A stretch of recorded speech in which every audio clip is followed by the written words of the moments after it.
Gervonta Davis and Shakur Stevenson are headed to net. Gervonta Davis is reportedly putting serious money on the line for a potential showdown with Shakur Stevenson, signaling that negotiations are heating up quickly as the matchup gains major attention. All right, so why people even talk like he the best at?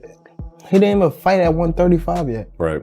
He didn't even have power at 126, 30 or none of that. He is good. Okay. How can you, all that's just okay. How can you stop people that can actually hit? No matter all that boxing, you going. Critics argue that if Gervonta Davis chooses to face Shakur Stevenson, it would be seen more as a low-risk payday than a true competitive challenge, with some even suggesting that Stevenson would be an easier matchup for him compared to other top contenders. Media, promoters, networks, everybody involved to just understand that this dude doesn't want to fight specific fighters, right? He just wants to scrape away as much money from the fans as possible, take the path of least resistance, and go unscathed and just move on. That's the reality. It's the hardcore reality. It's just the truth. It's not something he has an interest in. He don't want to take high risks. He's not a competitor. He's just simply not. He don't have that competitive nature. Gervonta Davis appears to be in a renewed state of focus and intensity, with observers noting a clear shift in his mindset, energy, and overall hunger, suggesting he has fully re-engaged and is operating at a heightened level of motivation once again. What about Ryan Garcia, Shakur Stevenson, Devin Haney, Teofimo Lopez, all y'all? Keyshawn Davis, separate yourself right now. Because once Gervonta Davis activate his hunger, it's a nightmare for everybody.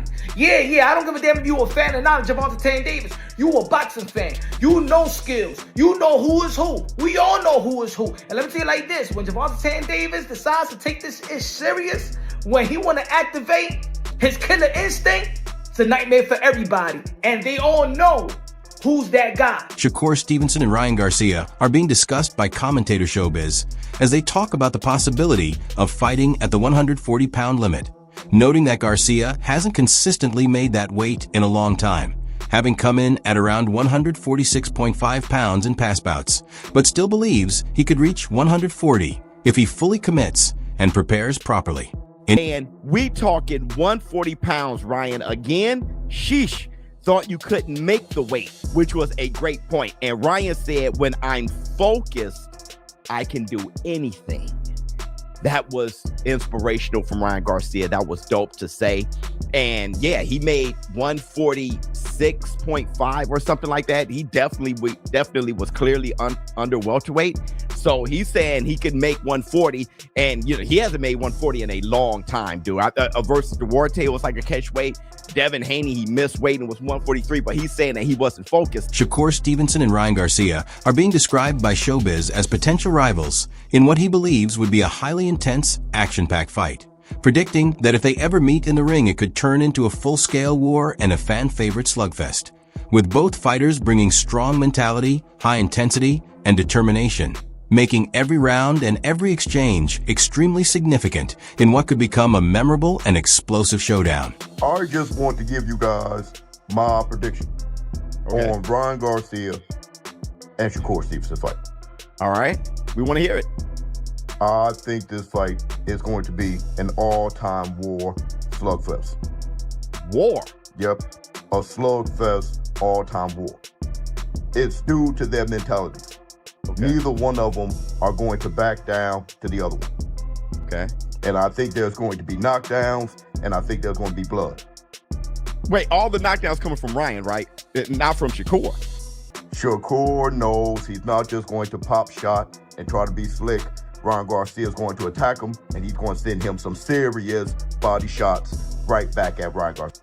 Boxing analysts Joe Rogan and Terrence Crawford emphasize that fighters like Shakur Stevenson and Devin Haney are separated from others not just by physical ability, but by elite-level mentality and ring intelligence, explaining that many opponents tend to avoid them because without that top-tier skill and mindset, competing at their level becomes extremely difficult, even if casual viewers don't always fully appreciate it without a major spotlight fight, while serious boxing fans already recognize how exceptional Stevenson is.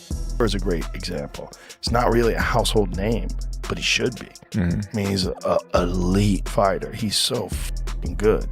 But he needs like a big, high-profile fight, like Gervonta did, you know, against Nobody Ryan want to fight him. Right. Nobody want to fight him. Yeah. And I see why. You know, I get it. But at the same time, you know, they're going to have to see him sooner or later. No matter what, no matter how far they go, they're going to have to see him sooner or later. So, you know, all these fighters, you know, he's calling out everybody. They also pointed out that Shakur Stevenson still isn't fully a household name, even though he arguably should be, describing him as a young fighter who is constantly evolving, dedicated to training, and deeply committed to the sport. They noted that he's actively calling out both top contenders and champions, showing he's eager for the biggest challenges, and suggested that eventually someone at the elite level will have to step up and face him. They also added that a potential fight with Gervonta Davis would be a massive clash, bringing together two very different styles at the highest level of boxing. Not the Pitbull, he's calling out Lomachenko. Yeah. He's calling out Devin. He's calling out, you know, Tank. He's calling out everybody. Yeah. And he want to fight everybody right now. Right. You know, and that's a dangerous man when you know how talented he is. And he's motivated, he's focused, he's stay in the gym. He's a gym rat. He loves boxing to the core. Like, yeah, that's a dangerous man right now because he got something on his mind that, you know, he wanna accomplish. And he's still very young. However, legendary heavyweight Mike Tyson has thrown his support behind Gervonta Davis, already analyzing how a potential clash would play out.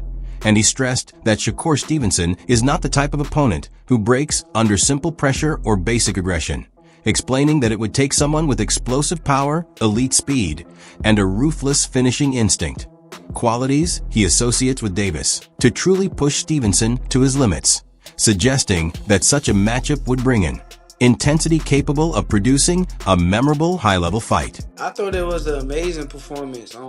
I've been saying Ryan had skills. Like, I've been knew Ryan had skills for years. So he made me look bad during that early fight.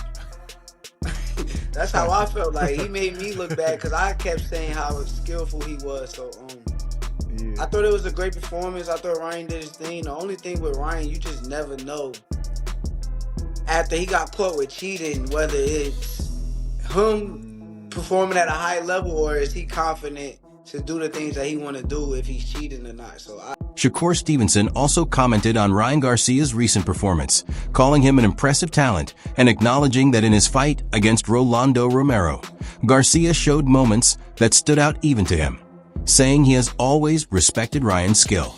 He added that despite past controversies, Garcia appeared sharp, quick, and dangerous physically, which only increases interest in a potential future matchup between them. Who will win out of Shakur and Gervonta? Gervonta Davis? Yeah. I like to go with Tank. You know, everyone's going to go with Tank, you know. It would be a very interesting fight. Shakur takes a good shot, though.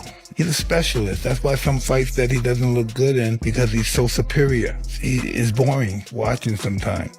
But he's a specialist. He knows what he's doing. He's hard to beat. To bring out the best in Shakur, you got to pressure him like Tank. Tank will bring out the best of him, and we'll see a great fight. Tank is just a monster right now. Andre Ward praised Ryan Garcia for showing what he described as the most complete version of himself to date, highlighting Garcia's confidence, explosive hand speed, and sharp accuracy, especially pointing out a perfectly timed first-round right hand that was well protected from counters, while also noting that Garcia maintained strong focus throughout the fight and consistently showed respect by giving credit to his opponents after the performance.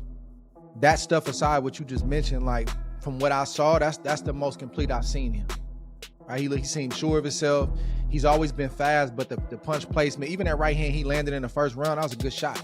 Right? He was protected from a counter. He threw the jab out there, and he blinded Barrios, and the shot he landed was good. And he just stayed like that the whole night, man. I thought it was a good fight, and that's one thing I respect about you too. Like, you don't lie about your opponents. right? A lot of cats lie, and they lie either because they don't want to see that person looking that good because it make them feel bad. Shakur Stevenson and Ryan Garcia were described as engaging in a measured, strategic back and forth that was more about studying each other's reactions, energy, and mindset ahead of a potential fight, which is a common psychological approach elite fighters use before major bouts.